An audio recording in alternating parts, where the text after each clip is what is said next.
Allez, c'est l'heure du deuxième épisode de notre série à la Montagne Verte, quartier au sud-ouest de Strasbourg, un lieu où les habitants se sont battus pour préserver la nature. Loïc Scheffer, Nicolas Meyer. Il faut que tu respires.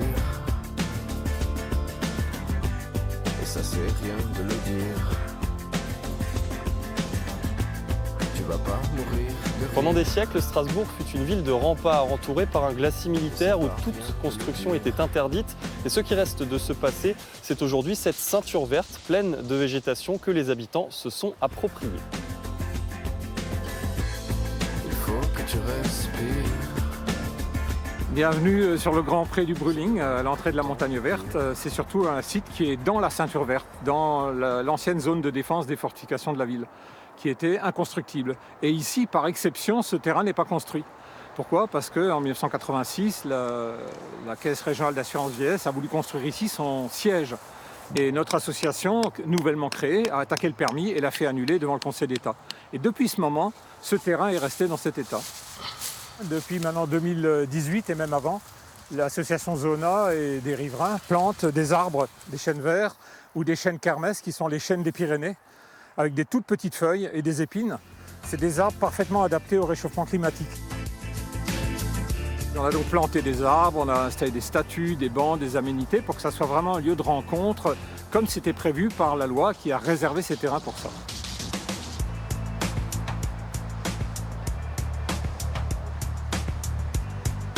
On est à 4 km de la cathédrale et on est juste à côté de la station derrière moi, la station de tramway Montagne Verte. C'est la porte d'entrée dans le parc naturel urbain que nous avons contribué à créer et dans la ceinture verte qui, elle, fait tout le tour de Strasbourg.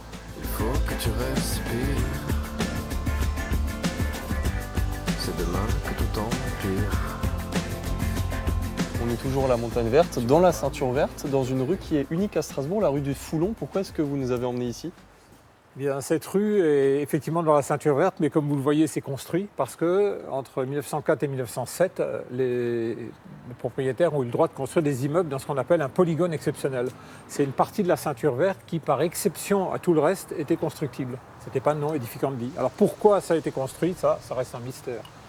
Et qu'est-ce qu'elle a d'exceptionnel encore aujourd'hui, cette rue ? On s'est dit que, puisqu'on allait créer des espaces verts tout autour, à l'époque c'était des friches, et puis des casses auto, des choses comme ça, des dépôts de ferraille.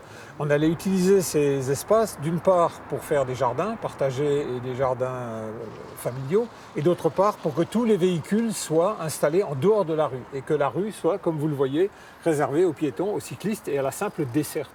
Mais il n'y a pas de stationnement dans cette rue, c'est ça qui est exceptionnel, et c'est devenu en quelque sorte la porte de la ceinture verte à la Montagne Verte. Il faut que tu respires. La Montagne Verte est aussi connue pour ses nombreux cours d'eau, l'île, la Bruche, le canal de la Bruche. On embarque ensemble demain.